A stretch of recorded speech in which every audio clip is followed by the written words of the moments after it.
Okay, I think we'll go ahead and get started. We are recording this session, I believe. Miss Josie, is that right? It's showing as recorded. Yes, it is. Okay, wonderful. Thank you everyone for joining us. I know it's been, almost a month since your graduation. How exciting. Congratulations for all of you being awarded a scholarship through the Isleta Education Foundation. We're here today to walk you through the process, okay? These funds are provided to us to take care of, and we provide that stewardship, making sure to the donors that they know that we are going to take care of their donations, right? Take care of their money that they provided as an investment in your future. And so we are very diligent about tracking all of the money to the penny, making sure it's being used for college expenses only. And so, because we want to do that to make sure that donors trust us, so they will continue to donate to help more students in the future, right? If you had to, wanted to donate your money to a worthy cause, somewhere, here in El Paso or your church or anywhere in the nation, you would want to have that feeling, right? That they're taking care of it and they're doing what you expect them to do with that money.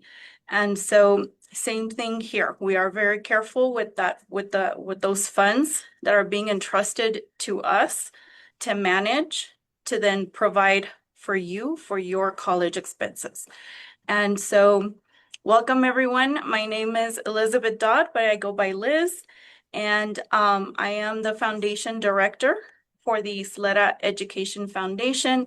I'm going to share a presentation in just a few minutes when we get started, but I also wanted to let you know that we also have Miss Josie Sandoval, our administrative assistant, on the call, Hello, and she's everyone. going to help me with answering questions in the chat. So you're welcome to ask questions as we go, and she'll help answer them. And we also have Miss Ruby Ramirez, special guest from Southwest University. We have started awarding a wonderful partnership of scholarships with Southwest University, and so she's also here for any students awarded that scholarship to answer your questions that you may have. Okay, so to get started, let me go ahead and share the presentation with you. Let me make sure I can still see you here.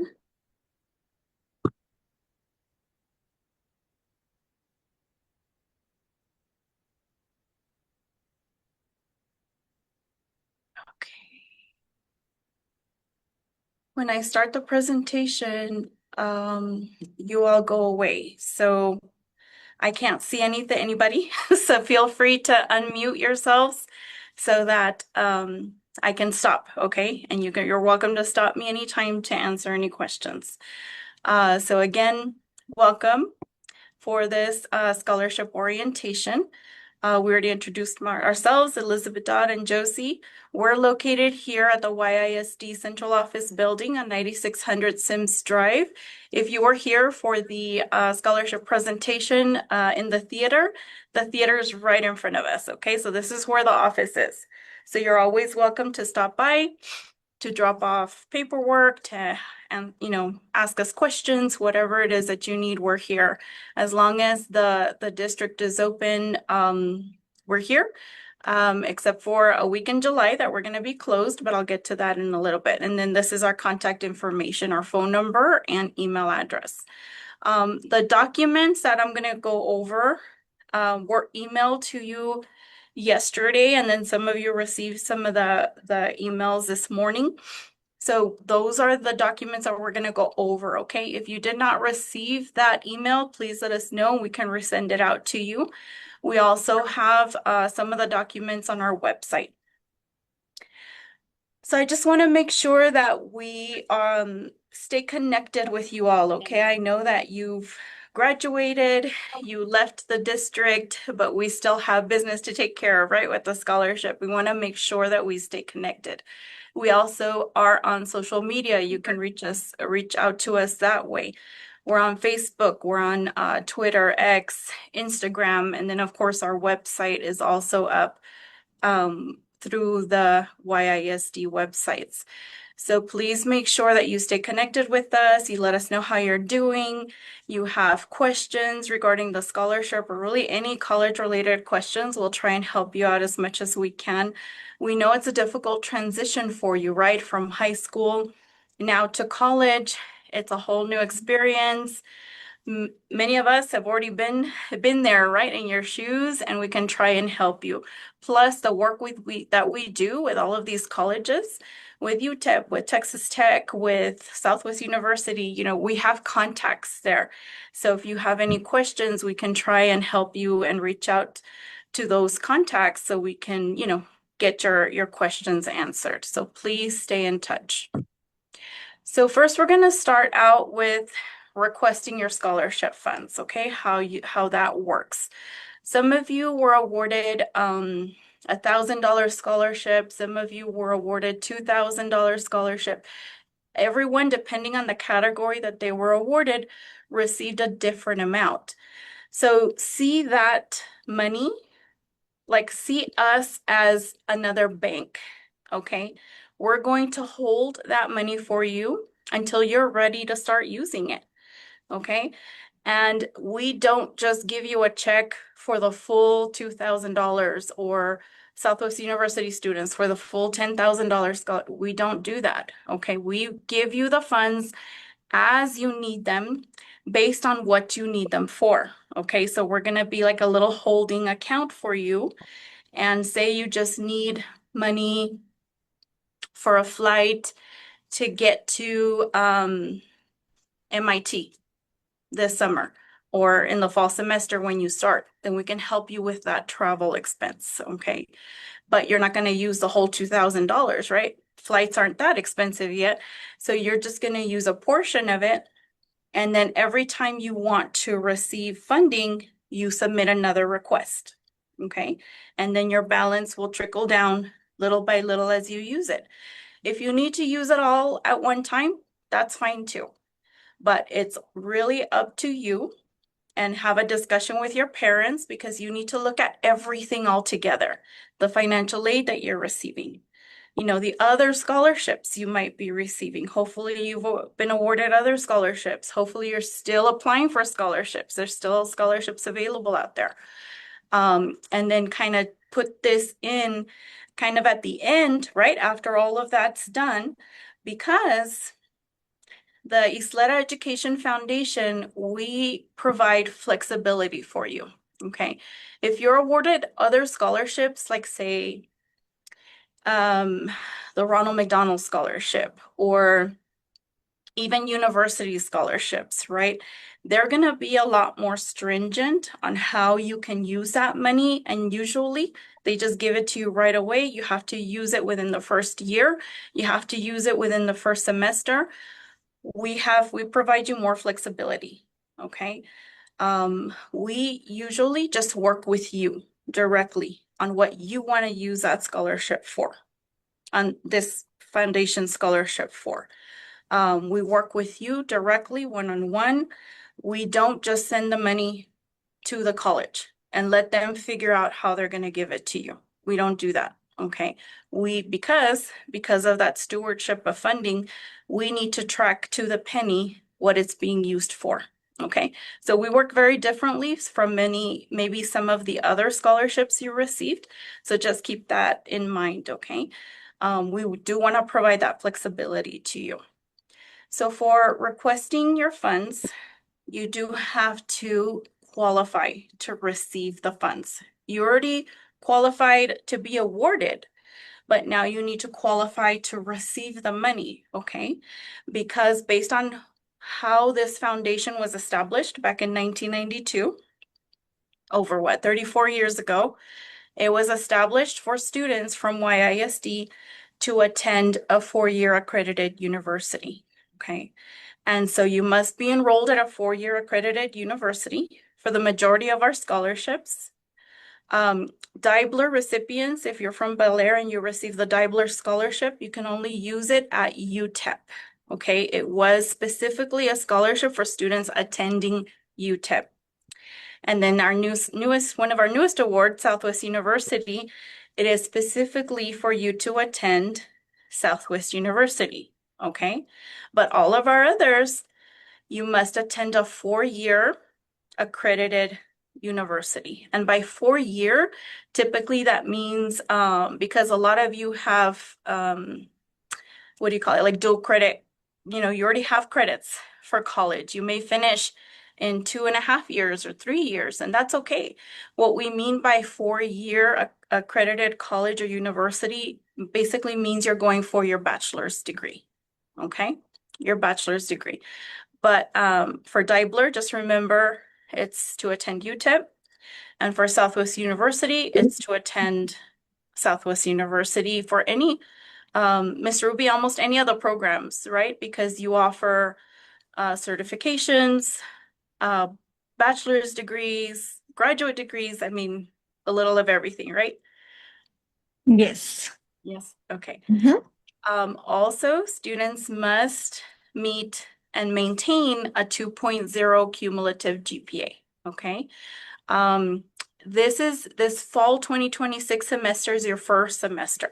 So you don't have a university GPA yet. So you do not have to meet this GPA right now. Okay. But after the first semester that you attend college, you've earned a college GPA, and that needs to be a minimum 2.0. Okay. For the Dibler scholarship, though, for our Bel Air Dibler recipients, he does require a little bit higher GPA, a 2.5. Okay. And that's just basic eligibility. Also, there are some deadlines, okay, because we're holding this money for you, right? Like I mentioned earlier, but we can't hold it forever, okay? So we do provide you 2 years to start using your scholarship. And we provide those 2 years because there may be students who want to start at EPCC or students who, I don't know, want to travel the world for a year, right? That would be nice. If you can do it, do it. But that's why we provide like a hold of 2 years to start using your scholarship. And these are just for the YEF scholarships, okay? Southwest University has a um, different guidelines for that because for Southwest University, you do need to start using that scholarship by the end of this fall semester. Okay, you have to start right away.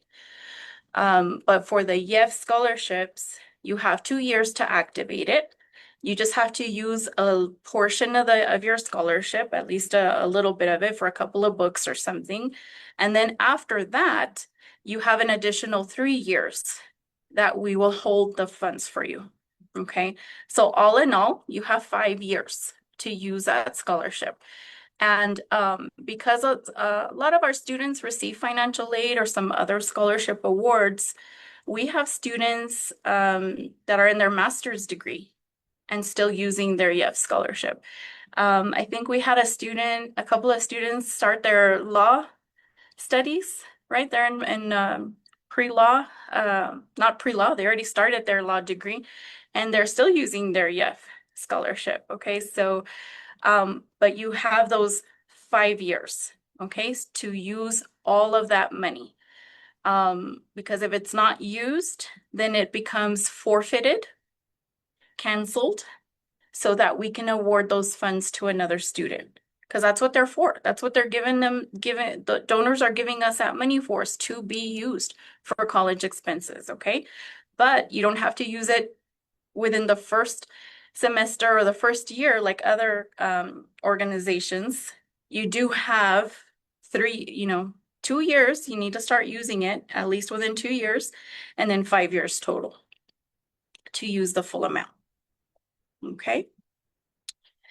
And there are restrictions to what you can use it for. Like I mentioned, it must be used for educational expenses, college expenses. Okay.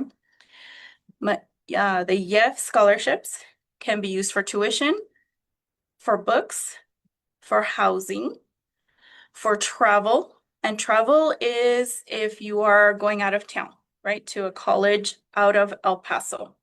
We can help with flight. We can help with the air flights, with buses. If you take like a Greyhound bus to get to school, or even if you drive, we can provide mileage. Okay, but it has to be to a university or college outside of El Paso. We can also provide laptops, computer equipment, tablets, uh, calculators are sometimes big for, engineering students, engineering majors, printers, any type of that sort of equipment. But just keep in mind that it's only for equipment, okay? We don't cover software. We don't cover like the insurance that covers the equipment, that's all extra. We just provide the actual computer, the actual equipment um, that can be used for with the scholarship, okay? And then there's other items that can be approved. So if it's something that is when you start class, the professors will give you a syllabus and then they're going to list there all the books you need, all the equipment you might need. If you're taking labs, if you're in a nursing class and you need to buy your scrubs and your uniform or your lab coats, we've had students who need those glasses for the labs, right? We had a student who is at a art school up north, and she had to get all of this art equipment. As long as it's on the syllabus, something that is required for your class, the scholarship can cover it. Okay. We just have to take those case by case. Um, but we even had a student who was at Harvard a year ago. It's up there up north where it's like freezing cold. And he needed like a heavy duty coat, right? Not like the little sweaters and jackets we wear here in El Paso. He needed like a heavy duty coat because it's freezing up there. And he had some extra funds available after he paid his tuition and everything, and we were able to approve that. The board was able to approve that. So just depending on what you need, if it's outside of these outside of these regular college expenses, you can come to us and request, a special approval. For our Dibler students, just keep note that Dibler is restricted only to tuition and books. Okay, that's the only two things you can use that scholarship for.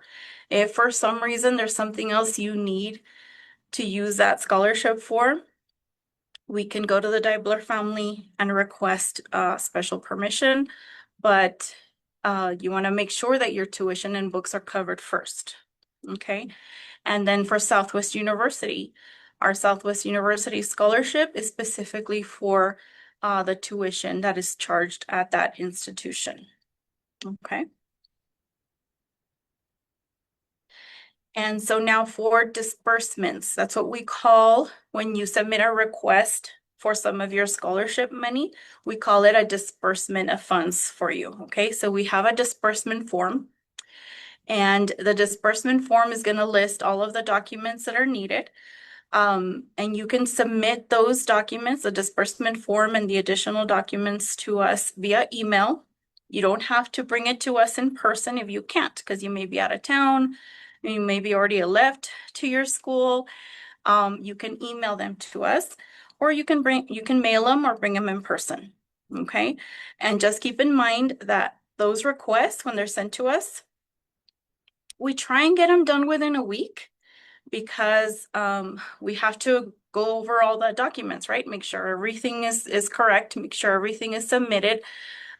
We print them out, and then we need 2 signatures by the board, okay?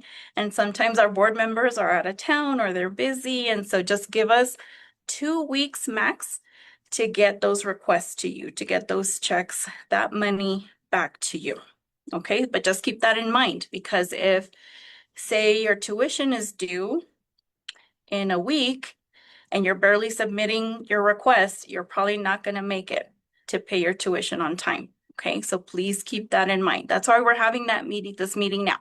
Okay, so you can start planning, start gathering your documents, get everything ready, get everything submitted to us as soon as possible so we can process it for you in a timely manner. Okay, so the disbursement form, now depending on what scholarship you have, if it's a regular YEF scholarship, if you received an academic scholarship, a community service, overcoming life challenges, if you received one of the donor scholarships, like from Allstate, El Paso Electric, you're going to use this form. Okay. The Dibler students, you have a separate form, and Southwest University students, you have another form. Okay. So just keep in mind which form you have and which one you need to use. So basically, just fill this out. It is fillable, a fillable form, so you can fill this out and then just make sure that you save it after you fill it out. Okay, you save it. You have to resave it, save it with your name or something in the semester so that it saves the information that you typed in. And you just enter your current contact information, your university ID, the award that you received, and then how much you're requesting. Because like I said, if you received a $5,000 scholarship, but you want to ask for a computer, um, computers, whoops, okay, computers don't cost $5,000, right? They're less than that. So you're just gonna, under here, disbursement request amount, you're gonna put the exact amount that you need right now. Okay. And then under the payable to, that's gonna depend. And you may have a question on that. Who do I put there? What do I put there? And it depends on what you're using it for. If you're using it for tuition, there's two options. If it's tuition that you already paid out of pocket, then we're going to reimburse you. Or we may reimburse mom and dad, right? Whoever paid it. That's who the payable to is for. If it's for a computer that you need to go buy, then the payable will be to you in your name so you can go buy the computer. Okay. So it just depends on what you're using it for, who the payable to is going to be for. But just if you're not sure, give us a call and we can help clarify that for you. Required documents. So this is for the YEF scholarship, right? This is the disbursement form for Dibler recipients because you can only use it for tuition and books. Okay. And then this is the disbursement form for Southwest University because it is restricted to tuition. Okay. Same thing, you fill out the same information. And then make sure you sign and date at the bottom. And that's just one of the forms. It's kind of like your cover form for all of the other documents that are required. So additional documents that we need is the disbursement form, right? It's also available on our website, so you can download it from there. We also need a copy of your class schedule because we need confirmation that you are enrolled in college. So we need a list of the classes that you're taking that semester and just make sure that your name is visible and your university ID and the semester that you're attending, okay? We need a copy of the classes that you're taking. We also need a copy of your bill, okay? Every college is different. They call it different things. It can be called a tuition statement, an invoice, a tuition bill. These are your charges for attending school there. What they're charging you for those classes that you registered for. The charges if you're staying in the dorms, they may charge you housing. The charges for a meal plan if you registered for a meal plan. So this is your tuition statement. We need a copy of that as well. Okay, along with the disbursement form.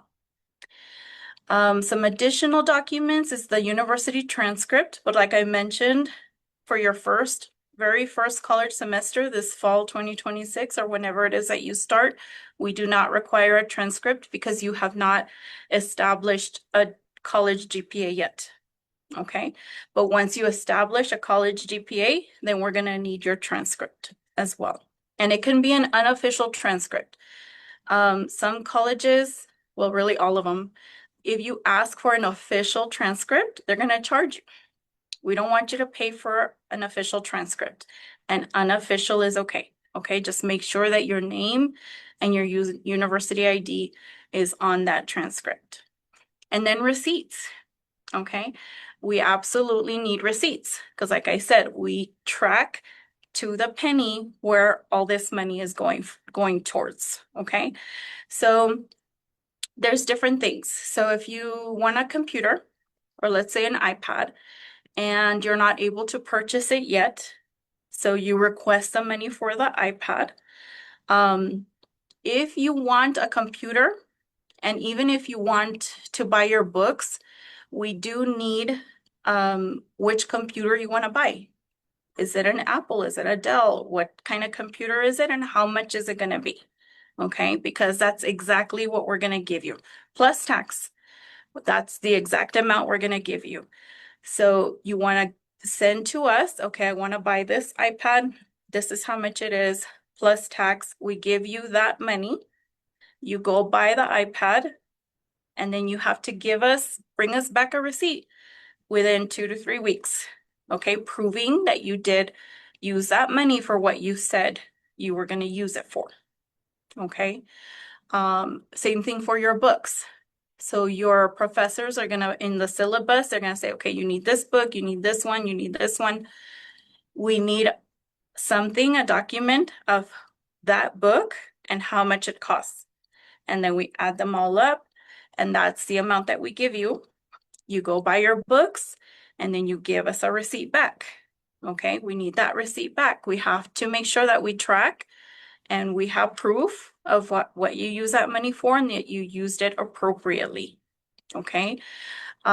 If you do not return a receipt to us, you can no longer ask for money. Okay. There's going to be a hold put on your account, and we don't want it to get to that point. Okay. Just go purchase what you need to purchase, send us a receipt back, and we're all good. Okay. But sometimes we have students who want to buy a computer or books or whatever it is. And when they send us what computer they want, it's a certain price. And then we give them the money. We give the student the money, and they go buy it. When they go buy it, like 2 or 3 weeks later, it's on sale. Or, they find a better computer at a better price. Then any unused funds do need to be returned to us, because once you give us the receipt and we're like, oh, you spent less, you need to give us the difference. And it goes back into your account, right? Your little account that we have here, so that you can use it for something else in the future. Okay. Because again, we're keeping track of every penny. Okay. So just keep that in mind. And some additional forms that we need are these 3. It's called the biography form, a university records release form, and a photo information release form. Okay. We are asking for these forms, number 1, because we need updated information from you, right? What college are you going to attend after all? Hopefully you all have decided, right, which college you're going to go to. Your updated contact information. Your YISD email probably doesn't work anymore, right? It's been deactivated. So we need your personal emails. We need your college email. How can we best, contact you? So we need updated information. And then the university records release form is for us to be able to go back to that college that you went to. Say it's Brown University, and we're like, okay, Brown University, you had one of our students there. Did they graduate? What was their major in? How did they do? It helps us to be able to get those success stories back, right? Because we use that information to promote you guys. Look how our students did. They're graduating, they're doing so well, so that donors will keep donating to us, right? That's how we've been surviving these last 34 years. And we want to be here for another 30, 50 years so we can help more students in the future. And that really helps us to show the success of the program, the success of our students. And then we also need a photo information release form because, again, helps with our fundraising, right? Pro, putting out there in social media on our brochures, pictures of you guys, look at our students and your thank you notes. You're going to provide a thank you note in the biography form. I can tell the donors thank you till I'm blue in the face, and they appreciate that, but it's so different when they hear it from you, right? That you've made a difference in their lives, that you've helped them continue, that they have helped you continue to start the career that you want to go into. It just means so much more different. Um, and it's a lot more um, impactful when it's coming from you. So that's why we're asking for this information. So the biography form is, your bio, your updated information so we can contact you. What college did you decide to attend? What major, your expected graduation date? And this is what it looks like. So you just fill it all in with your information, your expected year of graduation. And then we're also see at the bottom and highlighted, it says, please provide a photo. Okay. A headshot, it can be from your graduation, it can be at your new college. Once you get there, send us a photo of you so that we can share that with your donor. And then we also ask for updated email information, home number, cell number, and then an emergency alternate contact information. And we use that for various things because sometimes like we have donors that are out of town. And if your donor is out of town and say they come to El Paso to visit and they want to take you to lunch or dinner or something, we want to make sure we can contact you, okay, right away. And sometimes we'll go and reach out to your, emergency contact person to make sure that we can get a hold of you. And then part 3 here, we just need an acknowledgement that you attended this session, that you understand the guidelines, and you just sign there at the bottom. And then this next part is where you can type in your thank you note to the donors. Okay. And for the thank you notes, just take some, time to express your appreciation for their help and make sure that you address it correctly. So if you received the all-state scholarship, you want to say, you don't want to just say to whom it may concern. You want to address it to your donor. And you want to say, Dear Allstate Foundation, Dear Allstate, Dear El Paso Electric Company, Dear Mr. and Mrs. Reza, Mr. Reza, whoever the donor is, and you want to address it appropriately, because we're going to share these with them. And these thank you notes, again, really help us with future fundraising to make sure that we can help other students in your shoes who will be now in your shoes, right? And then this is the records release form. So this goes to the university and it's to allow us to get this information listed here. When did you attend that college? How many hours did you complete? What was your GPA? When did you graduate? What degree did you earn? We just want to collect data on you all and your success so that we can apply for grants and different things with that information. Okay. And then we also have, this is what the photo release form and the information release looks like. And this is in case, like on social media or on our brochures, say 3-4 years from now you graduate and we want to say, oh, look at our student graduated from Rice University with a marketing degree and, graduate of Del Valle High School. We just want to have your permission, of course, to be able to use your photo. And then, of course, also permission to release your information. And we do not release contact information like your phone numbers and address or all that. No, it's typically just name, the university you're going to, your major, what high school you graduated from, and what year you graduated. Okay, typically that's That's the only information that we release. Okay. And you would send all of those back to us. Okay. All of those documents. And I just want to request that you please print them out in the best way possible, screenshot in the best way possible. PDF really works best because we get it like in a very clean um, format. If you do a screenshot or take a picture with your phone of these documents, sometimes they're a little grainy, they're dark, they have shadows. And if we can't really see the information clearly, we're going to have to ask you to send it again. So if you can just send all of those documents to us in a PDF form, that would be the best way possible. But of course, we'll work with you with whatever you can do. And again, just make sure that your documents include your name, your college ID, the semester, everything has to match, okay?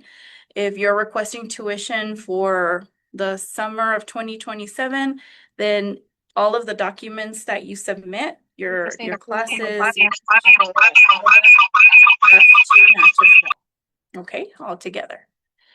And so your requests, once it's approved, we work with checks. Okay, sorry, we're still old school. We don't do electronic. We still go with paper checks. Okay, they're printed, they're made payable to whoever you said to make it payable to, the amount, everything. We need signatures, and those checks will be mailed to you. If you want to pick them up, you're in town, great, you can pick them up as well, but they'll be mailed to you. And if they're made out to like a university, your college, then you need to go turn it into them, okay? Because we used to send out checks directly to the college, but these colleges, these universities are huge, right? And they've got like 200 buildings and it's going to get lost and then you don't get your tuition paid on time. And so we don't want that to happen. So we just send it to you and then you take it from there. We also encourage you, if you don't have a bank account yet, to get one, okay? Because that'll help. If we give you a check to buy a computer and it has your name, it's so much easier if you already have a bank account and you can put it in your bank account, okay? If you don't have a bank account and you take it to a random bank next, the closest one to your home, they may charge you for cashing that check. And it could be $5, it could be $20. We've seen all kinds of different fees that they'll charge you. And then if you're getting financial aid through your college, if you have a bank account, you set up direct deposit with your college and your financial aid will be sent straight to you in like 3 to 5 days. Okay, so get one if you don't have one yet. And you always want to check your scholarship balance because like I said, we don't give you the full amount right away unless you need it.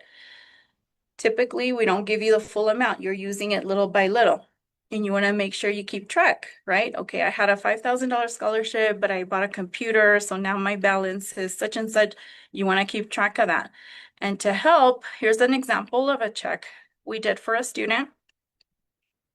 She needed the funds for tuition at NMSU, so the check was made out to NMSU.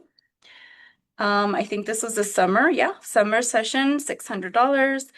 And we provided her balance. See that circle, that red circle? We told her, okay, we gave you $654.82. Now your balance that you can use later on, you have $402.53 left. And you see how it says we're tracking that it's for tuition. Okay. I'm not lying. We track to the penny exactly what you're using it for. Okay. Because we provide reports, we pull reports that 60% of our funds were used for tuition, 20% was used for computers, 5% was used for travel. We have that information for our donors because if they ask for it, we want to make sure we are able to give it to them. That's an example. This check was made out to the student to pay tuition.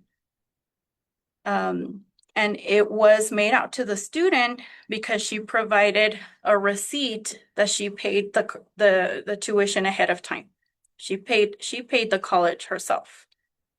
So since it was an out-of-pocket expense, we reimbursed her, made the check out to her. Okay. If your parents or grandparents are paying your tuition, you want to reimburse them, we can make the check out to them. Okay. But you fill out that disbursement form and you tell us who to make it out to. And you're signing it. So you're approving that we make this money to that person. Okay. So those are just some examples.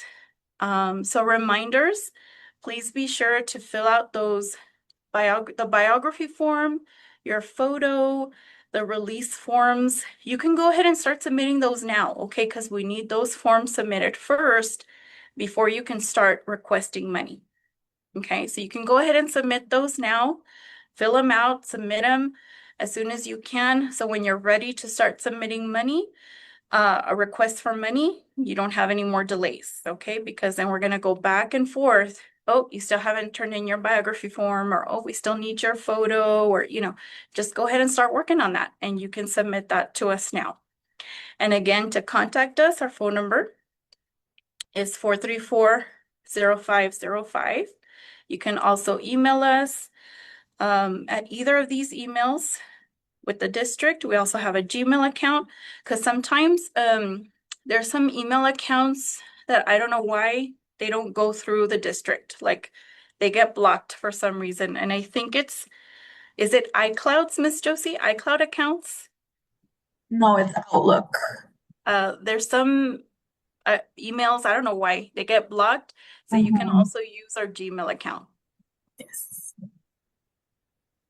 Yeah. So, and just keep in mind, that our office will be closed that first week of July, okay, from the 6th through the 10th. We will not be here, but we will be back on the 13th. But if you want to start submitting documents via email, if you want to start emailing us stuff, if you want to drop stuff off next week, you can. Just make sure, because the district is closed next week, you may need to call us first before you come by. But email is for sure, right? Right away. You can go ahead and start emailing us those documents. So thank you all for attending. I went through that kind of quick. I finished earlier than I thought, but we're here to answer whatever questions you guys might have. You can unmute, and we'll stick around for a few minutes to answer whatever questions you may have on the forms, on how to use the funds,